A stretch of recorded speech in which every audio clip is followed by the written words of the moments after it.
All right, everybody. Obviously, you know who it is. It's Sergio. This is me. And today I have one of my friends. We've actually known each other for a decade. I thought about this earlier. We've known each other for 10 years. And this is Bree. I'm going to let Bree introduce herself. But we met 10 years ago at CrossFit Broadway, where all relationships apparently start at a CrossFit gym. But Bree, thank you so much for taking the time to come onto this lovely little podcast. I really do appreciate it. For the group that's watching, can you explain a little bit about who you are and what you're doing these days? Yeah. Oh my gosh, 10 years. Isn't that bananas? I think you're right. Every relationship I know has started in CrossFit gym somewhere. Thanks for having me. I am Bree Firestone, friends. I am the founder of the School of Betty. That is a platform where I help individuals who identify as women how to eliminate money stress, pay off debt so that they can build a really badass life. And I do that. I'm also a financial contributor to Mind Body Green and some other outlets. And I started this journey, just to give you a hot minute of who I am, because I was a dumpster fire with my own money. By the time I was 23, living in New York City, I had $30,000 in credit card debt. That's right. I had $20,000 in student loans. I barely made $30,000 a year. Obviously, living in one of the most expensive cities in the world, you don't have to be a rocket scientist or a mathematician to figure out that that was not a very good combination. And I realized very quickly that I was doing the thing I said I would never do, which was I'm not going to struggle with my money. But I didn't know how to be anything else, because all I learned growing up was how to struggle with my money. And so I created an Excel spreadsheet, didn't know what I was doing. I figured out a way to pay off my debt, paid off that credit card debt in less than 3 years. And as I just started navigating, we're going to talk about buying home. I had a very real moment after we bought our home and we got very relaxed, where my husband was laid off. I think we had less than $300 in our checking account, but I was still sticking to my budget and we couldn't figure out what was wrong. And that's when I gave up shopping for an entire year. Lord, y'all, it connected a lot of dots around our emotions, our habits, and our behaviors, and how that truly drives our money decisions. It's driving how you feel about your money and actually, the results that you have with your money. And so I did that. And then I started guiding other individuals, because you don't have to take a year of no shopping. I can teach you all the shortcuts, all the things that you need to do.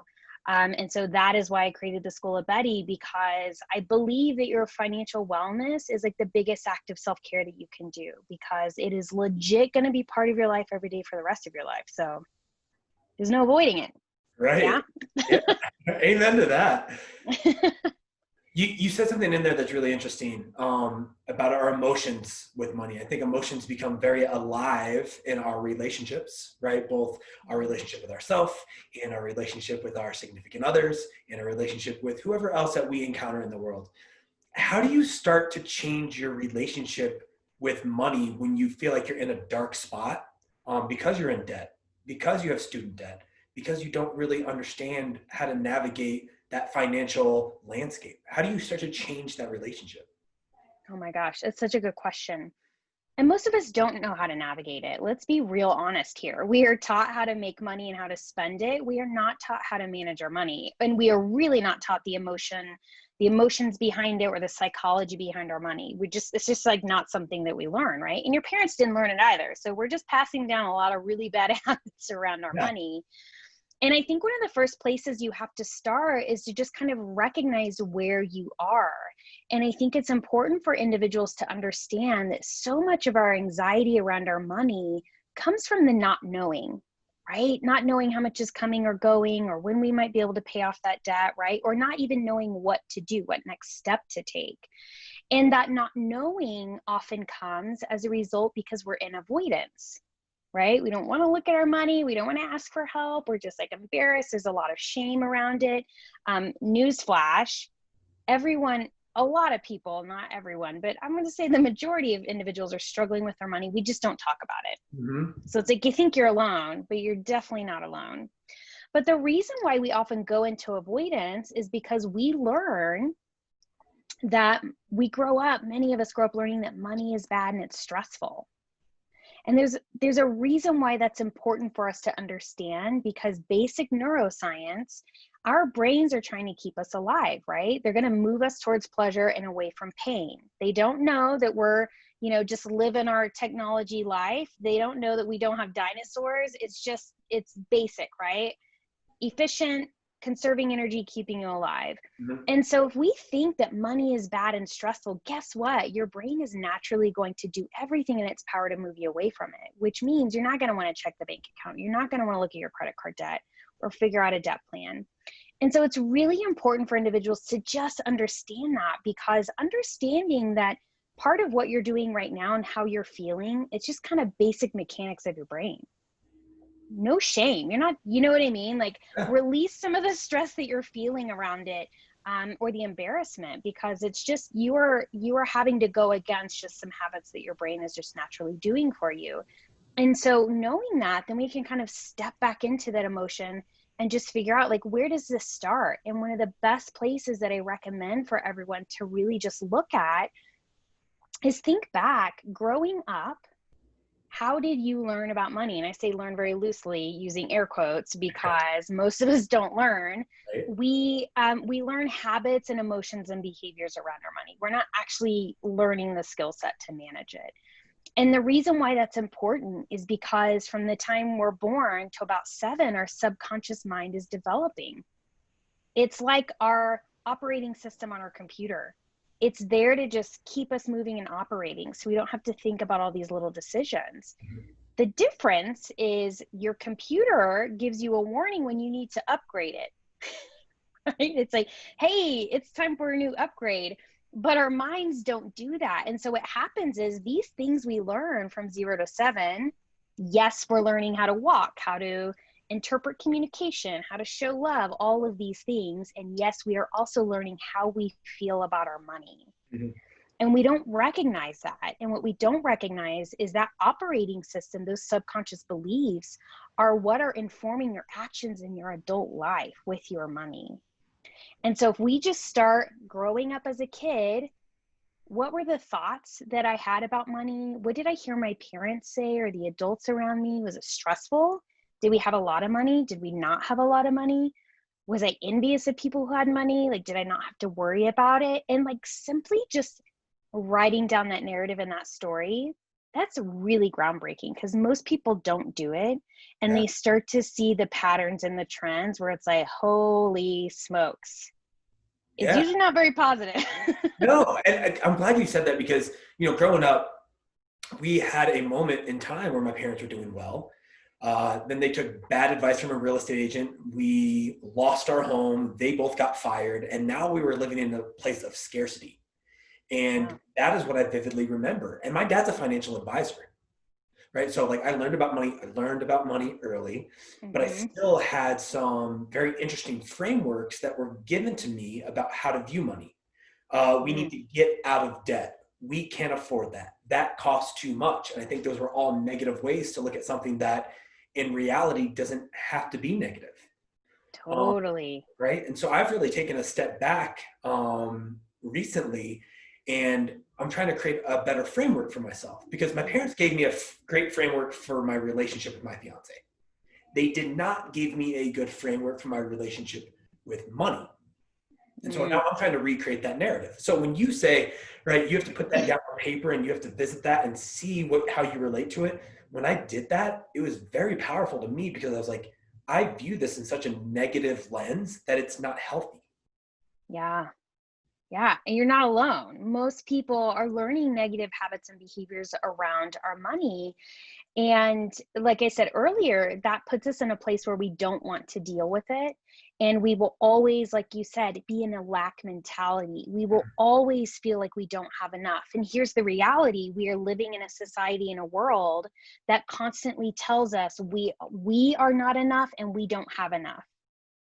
So we got some odds stacked against us, right? So we have to really be working hard to reframe how we think about things, because it does impact your actions. And our brains are so amazing, but they're real gullible, y'all. Like, your brain will believe whatever you tell it. And so if you continue to tell yourself that you never have enough, guess what? You're never going to have enough. And there is a reason why that happens. And it's because we have a thought or a belief. And when we have that thought or a belief, it's neutral. It is neutral until we assign it a meaning. And us humans love to assign it a meaning, right? So we have a thought, a belief, and then we attach an emotion to it, right? Yeah. So we could think, I never have enough money. And then when I have that thought, I attach an emotion to it. And so I start to feel really crappy. That doesn't feel good. I feel like, I never have enough. I just feel really sad. I'm kind of depressed about it. And those emotions lead to our actions. Yeah. And so when I have an emotion where I'm just like, it's worthless, right? It's useless to even try to pay off my debt. I'll just charge some more. Or I'll just ignore my money. Mm-hmm. And those actions are leading you to your results. And so the results that happens because of that thought and those emotions is I'm avoiding my money, or I'm still charging on my credit card. And those results reaffirm that original belief. Yeah. Never have enough. Money's stressful. It is very stressful. Right? But if we change that, if we think money flows easily to me, I always have enough money. Mm-hmm. Money's always there for me. My emotions around money are very different. I feel supported. I feel happy. I might even feel joyful looking at my bank account or running my budget, right? I feel good. And so because I feel good, I'm not afraid to look up my numbers. I'm not afraid to look at my bank account. I run the budget. And the results of that is I know exactly where my money's going. I don't feel like I'm in that paycheck to paycheck cycle. And that reaffirms my belief that money's always there to support me. Yeah. So what's really big for people to understand is that you have to start with your thoughts and your emotions. Your thoughts are the catalyst for how you are behaving with your money. And most people don't want to hear that because it feels like woo-woo and it's like, I'm just going to positive think my way out of it. No, we need to get to the root and identify where you are now. Yeah. Like, what is your story now? How do you feel now? And do you want to change it? That's the big question. Yeah. And you said something, the relationship is really important. And then the thoughts that we have around it, because, part of the reason I wanted to bring you on today is I run into a lot of first-time home buyers who are extremely excited about trying to buy a home in Colorado, just like anybody should be, right? Like that's the quote unquote American dream, is to have a home. And I mean, you live here. Colorado is not cheap when it comes to the housing market, and it's a very competitive environment. So being able to have some type of down payment is really important. And the people that I come across are, either they have debt and they don't know how to get from, living in debt, paycheck to paycheck, that unhealthy relationship, to creating like a little bit of a down payment for their first home. What are some tools or some resources to help people not only create that better relationship like we talked about, but to go from that one side of the spectrum to the other one so that they can get something that they've been trying to save up for and that they're looking forward to? Yeah. It's so exciting to be in that space of I want to buy a house, right? And it can also be super overwhelming and just really a lot of mixed emotions, especially if you have debt. And here's the thing I want to say first. Most people have debt, y'all. Buying a house with a mortgage is debt.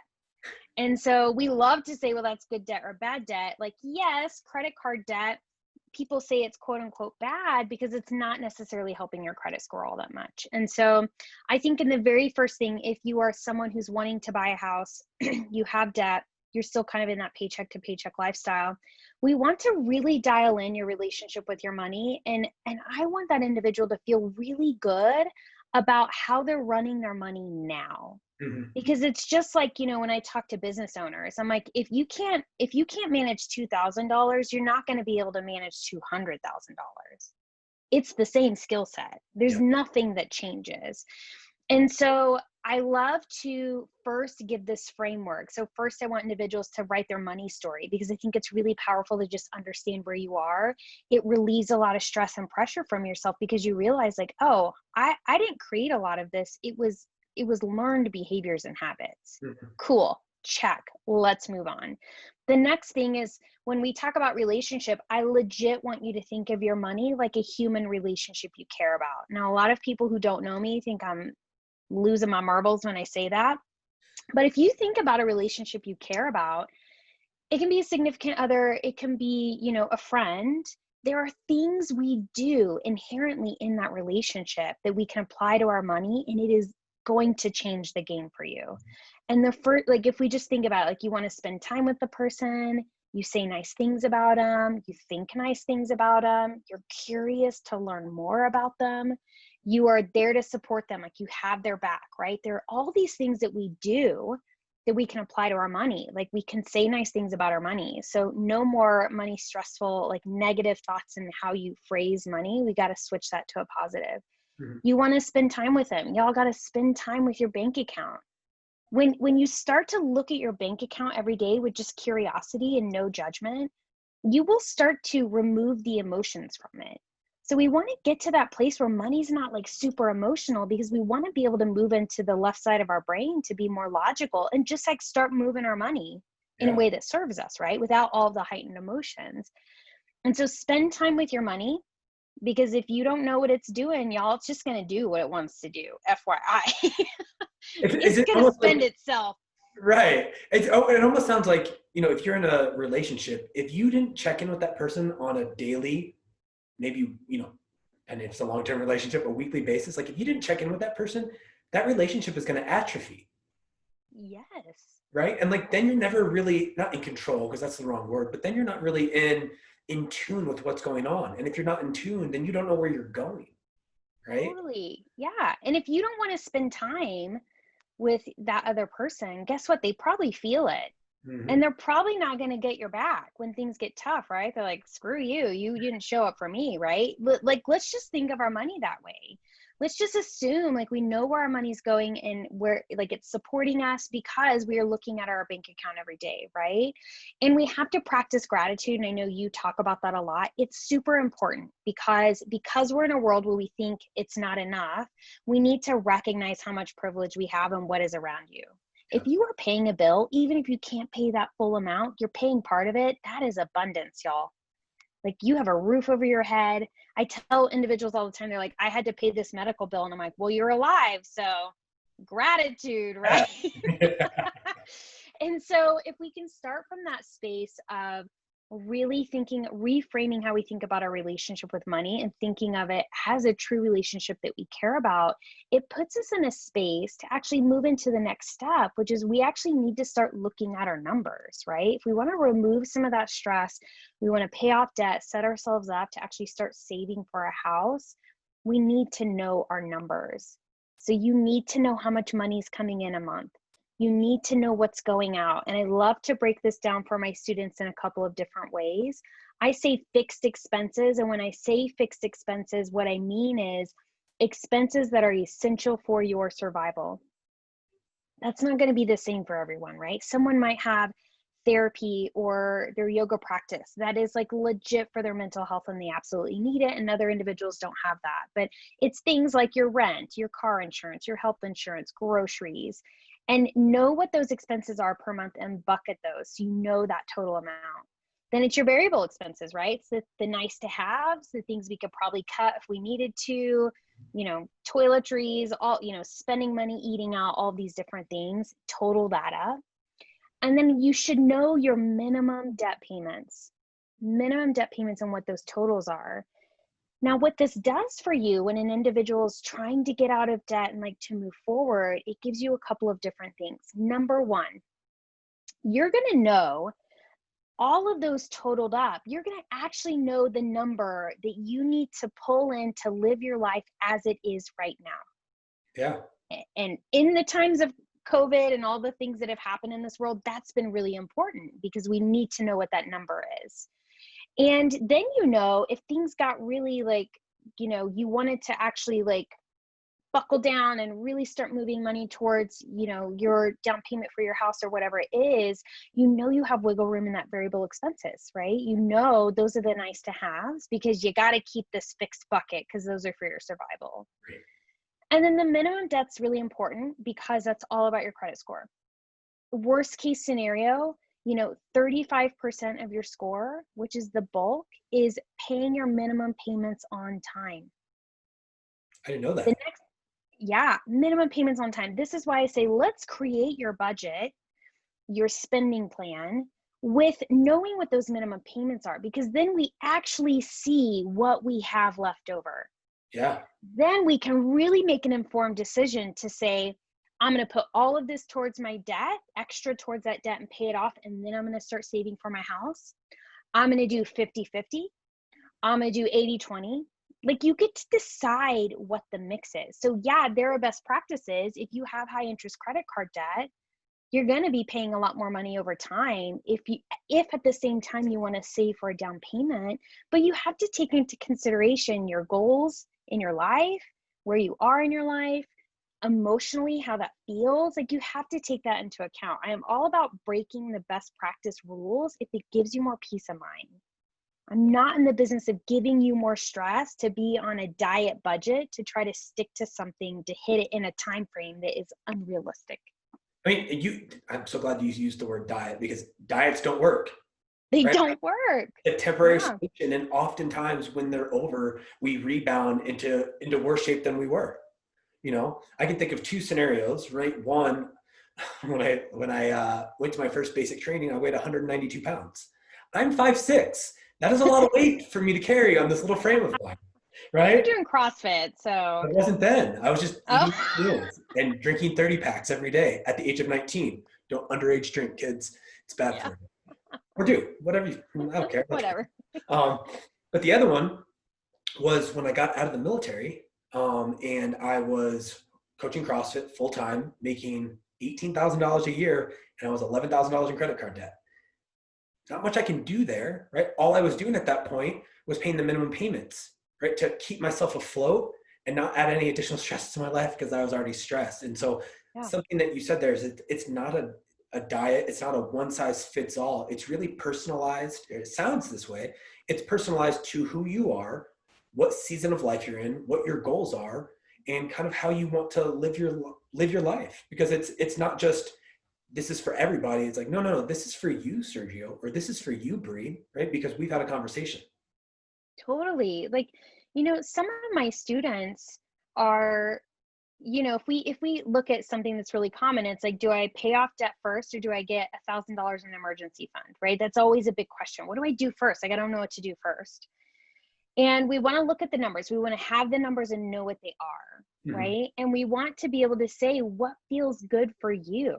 Because if I have a student who is deciding they're going to pay off their debt, but really in the back of their head, they are stressed out every day that they don't have $500 or $1,000 in an emergency fund, and they are losing sleep over that, it's not worth the extra money we're going to save on the credit card debt, in my opinion.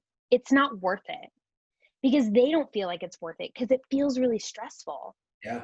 We're in the business of making our money not stressful, right? And not in avoidance. Like, I'm not going to allow students to make really, if they're really in avoidance, we need to dig a little bit deeper and find what money wound we actually need to heal. But for most students, it's like me giving them permission to say, it's okay to put your extra money that you have into your emergency fund and then move on to your debt.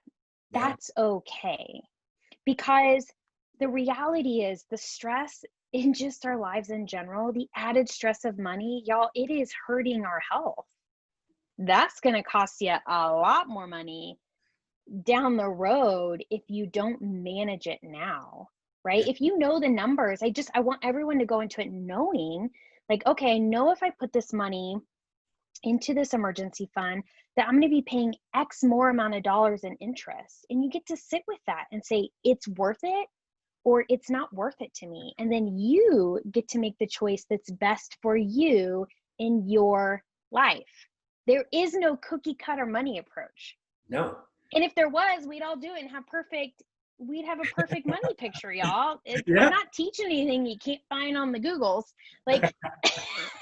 It's there, but I'm teaching individuals how to actually hone in on their emotions, know what those are, and start to listen to their intuition and trust that they know what is best for them once they have the information. Yeah. Whew, and that is a big one when buying a house. You just got to start trusting, this is the one. Yeah. It feels good, or it doesn't feel good. I mean, that's such a big part of that process. Yeah. And I think, something that we definitely can relate on in the way that you handle your students and the way you seem to run things is providing people clarity. Because once we have clarity on the type of home we want, the neighborhood we want to live in, or what our minimum payments are, what our financial, landscape looks like, I think once we get that clarity and we can sit with it, as you say, and we can understand where we need to go, I think that provides a lot of, it helps reduce our stress, because now we know where we are, and now we know at least this is our starting point and this is how we can get to where we want to go. And Totally. whenever I sit down with a first-time home buyer, one of my questions is, well, how much do you guys have for a down payment? And if their answer is something where I know that, they're not going to be in a spot to really go out and shop quite yet, well, then we put together a plan, and we Yeah. revisit every 3 months, be like, hey, how are you guys doing? Right? We check in with the lender, because my responsibility as an agent is to put you in a home that you can afford, that allows you to live the lifestyle that you want to live. If the goal is not to get you into a house only to be able to have to eat ramen and you can't even turn your heat on, like, that's terrible. Right? Like, you gotta think about this as a much larger picture of, this is one part of your puzzle, but let's make sure that puzzle piece fits. Totally. And gosh, y'all, find yourselves a real estate agent like Sergio with integrity, because I mean, that's a really important thing, because guess what? The banks are always going to tell you can afford more than you probably can. They make money off of you. Credit cards make money off of you. The financial industry, it behooves them for you to not know how to manage your money or how things work, y'all. Yeah, let's level the playing field. They make a lot of money. Yeah. I love that you said that. So I guess two things. One, if people are in it, well, you work with females only, right? I do, but you know what? I'm the reason why, let me just give a reason. Women live 7 years longer on average. Mm-hmm. They are out of the workforce. I think it's up to 11 years on average, compared to 19 months for men.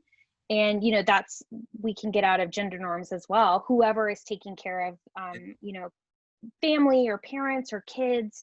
And often in that time, they're not contributing to their 401ks or their retirement, right? And so, and women are often the ones running finances in their households, but they aren't taught how to actually do it.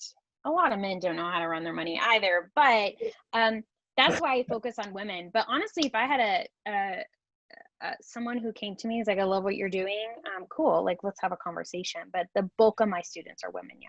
Which is really cool. So let's play to what you're doing, because I think it's amazing. And I didn't know those stats. So that's something I'm going to look into after we get off this call. But if you have somebody, a female who wants to help their family buy a home, and they don't know where to start, and they're looking for some resources to help them get out of debt and really start to solidify their financial picture, what resources do you have and do you offer to kind of help people, bring them in and help them become a student of finances? Yeah. So first, you can always find me at theschoolofbuddy.com. And I say that because I write a weekly blog. It feels so like old school to say I write a blog now, but I want to be accessible. So I want to be able to give tips on paying off your debt and your mindset around your money, so that individuals who are not in a financial position can actually make progress. And, I recently surveyed a bunch of students last year, and on average, my students are in a year able to pay off like $5,000 in debt just by like the free stuff that they're getting on my site. And so start there. If you're ready to go, I have a couple of different levels. You can start with just a really basic course. It's $67 called Breaking Up with Broke. And it really is like some mindset around your money. You'll notice I don't just sell budget templates, because you can have a budget and it's not going to fix the problem. You can have a workout plan, but if you know what you're doing, it's not going to work. Right? You can have I say like a budget is like slapping a Band-Aid on your broken leg and hoping that you're going to like heal appropriately and get the function, and it's still going to hurt, FYI. Because, at the height of when I was still shopping a lot, I was in my budget. I wasn't putting money on credit cards. But guess what? When all of a sudden my husband was laid off and we didn't have a big emergency fund because we had a diet budget when we were saving for our house, I was in a pickle. Yeah. Like, we were in a pickle. I was like, oh, I've got to do something drastic. And so it's really important that you have the mindset and the emotions around your money. So don't sell anything that doesn't at least offer that at a minimum, because I'm not in the business of just pumping out budget templates. I really want you to change how you think about your money, because it'll change your life. For so many of my students, that's all they need. You can go into 90-day money breakthrough, where I'm going to take you through how to eliminate debt, We're going to do visions and values work, which I know is probably important to you as a real estate agent too. It's like, you got to know what you want in your life. Mm-hmm. What kind of life do you want to live? What's important to you? Like, you've got to know those things because they are the filter you can start to make decisions. So we start to go deep with that. And then Fierce Finances is my 8-week program where it's like, we go for 8 weeks. We have group coaching calls every week. And that is really powerful because the group, and I know you're in business masterminds, it's really powerful to be in rooms with people that are struggling with some of the same things in a space. It can feel lonely if you don't find those individuals, right? Yeah. Entrepreneurship can feel super lonely. And then just talking about money in a safe space is a very rare thing because we don't do it. There's just so much judgment around it. Nobody does. And I think, being in a mastermind, for those of you who don't know what a mastermind is when you get together with a group of people from different backgrounds, all to share some thoughts on a topic. So you're able to get together, and I think what it does is it sounds like it normalizes your thoughts around money, which is huge because we all struggle with it in some form or fashion. And then 2, you get to learn and hear from other people's experiences, and you might take, oh, I'm going to try that. Right. So that mastermind is critical. I love that you're doing that. Yeah. And that's huge. Like we, by week 2, my students, like, it has changed the game. Like in week 2, you're just like, your mind should be blown because all of a sudden we've unpacked a lot of these emotional things and you're actually starting to heal those deep wounds. And you're actually able to feel this flexibility and freedom. I think what's really important for individuals to understand is that we greatly underestimate how much stress we put on ourselves and we deal with on a daily basis because of our money. Yeah. And so when that starts to move away, my students are like they actually like, oh my gosh, I can actually buy a house. That's a reality. Oh my gosh, I actually don't like this job. I really want to do this. I can set myself up with a, what I call a grab life by the Betty's fund, where it's like, I get to have a chunk of money where I get to go explore a new career because I'm safe, because I'm financially able to do that. And so when we relieve that stress, this is why I say my programs help people build a badass life, because it actually gives your brain the spaciousness to start really thinking, am I happy? Like, it's so much more than your money. And like, FYI, managing your money, if you haven't figured this out yet, has very little to do with the actual money. It is all about our habits and our emotions and our mindset. And that is going to change your life in so many different ways. I mean, I'm going to teach you how to apply it to your money, but start applying it to other things and it's going to blow your socks off. I've loved watching you from afar, and like, I can talk to you for like hours. Like, this is just, let's keep talking now. because it's I started therapy 5 years ago when I was struggling with my post-traumatic stress after getting back from a deployment. Yeah. And what I realized is like the templates that I was given there apply to everything, apply to every single relationship I have, whether that's my finances, my family and friends, my own focus, my fitness, like you name it. Like, it's all the same framework, and it's so much more than the actual thing itself. Oh my gosh. Yeah. Totally. I mean, people are usually not ready for that. And so we're like, we're going to pay off your debt. Like, let's just give you a tangible. And then you get to walk away with something a lot bigger that is just really eye-opening. Awesome. So I got 2 things left for you. Yeah. One, I had a coach and mentor say this statement to me, and I just kind of want to get your feedback on it. You don't have a debt problem, you have an income problem. Oh. And he said that to me, you don't have a problem with the debt, you have a problem with how much money you're making. And so for me, that was a quick reframe for me. I was like, well, let's not focus on the debt. Let's focus on trying to make more money, grow a life of fulfillment. And I think in doing so, it helped me pay off all of it. Yeah. Oh, I love that reframe, right? Reframes are everything, right? If you have a coach or someone who's like, where you're like, oh my gosh, I never thought of it that way. And all of a sudden you just feel the click. It's pretty groundbreaking. I love that because yes, that mentor is correct. We often focus on the debt that we have, and we don't actually start questioning, am I living at my full potential? Am I making enough money? This is especially true for women, where you really need to be in there and negotiating things and like making sure you're getting paid what you're worth. But yeah, the reality is we can make more money, we can spend less, or we can do both. Those are the 3 options. there aren't any other options. That's pretty clear. You could not do anything, I guess, but those are your three options. And you can focus on one or the other, but your mentor is correct in that most of us who are in this space, yes, we often are spending those little things that we buy. They add up a lot more than people think. But most individuals are not willing to make the big shifts that are really going to impact their spending or how much, what their expenses are a month, like where they live, the car they drive, right? So the alternative is like, you need to start looking at how you make more money. Yep. We want to look at all of it. Yeah. And like you said, you give people the ability to have like this, what'd you call it? The badass Betty. Oh, Grab Life by the Betty's Fund. I was going to screw that one up. Grab Life by the Betty Fund. But that allows. Badass Fund works too. you have that. And now that I think that would provide you with an opportunity to pursue other streams of income. So now that you have more money coming in, right? Like that's really cool. Yeah. And, I think so many individuals, we don't do things in our lives that we really want to do because of money. Yeah. And when we are talking about money, it's also important to understand you are also talking about your time and your energy. Those are the three resources we have. And you are not making a decision about one without taking in consideration the other two. And you get to decide how you want to spend those. This is when, I have students who are like, I feel bad that I'm ordering this food service. And I'm like, why? It's like, well, it's expensive. I was like, is it saving you time and energy? And they're like, well, yeah. And I'm like, is that worth it to you? Guess what? Time's the one resource you cannot get back. Amen. Energy you can always get more of. Money is abundant and flowing. But time, we're all going to punch that final clock one day, right? So we need to take those into consideration because they are not, they all have value, and it depends on who you are and what it is that is how you decide what that value system for you, especially even with money.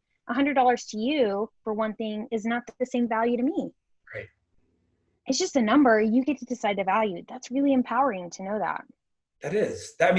You get to decide what is important to you and then spend your money there. Like if you love clothes and that makes you happy and you don't like to vacation, right? Like at least understand. Rock and roll. Yeah, there you go. Yeah. And what's powerful about that is it will hopefully remove judgment that you have on others on how they spend money. We don't have time for that. Nope. You don't know their values. You don't know what's important to them. Yeah. Like you're just going to waste a lot of energy. That's not just good vibes to put out there. We don't need to judge anyone that they bought a Louis Vuitton handbag. Like, cool, that was valuable to them. And when you learn to not judge yourself on what you spend on, you're less likely to judge anybody else, which I think. Oh my God. What fun is it to buy something and feel really crappy about it? I mean, this is one of the first things we have to work on with our students. Like you get to decide if it's valuable to you. And when you buy something, if you buy the shirt, this is not about never buying things for yourself. Buy it and enjoy the crap out of it. Mm-hmm. That's the goal, right? Exactly. We got this one great life. Let's enjoy it, I love that. Bree, this has been such a pleasure for me. I guess the last two things I have for you is one is I just want to say thank you to you. Mm-hmm. You for a long time were posting gratitudes on your Instagram, and I texted you to ask if I could take that and use it because like living in gratitude for me has been a huge practice. It's helped me have a positive mindset for a very long time about things that are going on. So I just wanted to say thank you for one, putting that out there, two, letting me adopt it, and three, it's really just changed my life. So thank you for that. Oh my gosh, that's awesome. Thank you for sharing.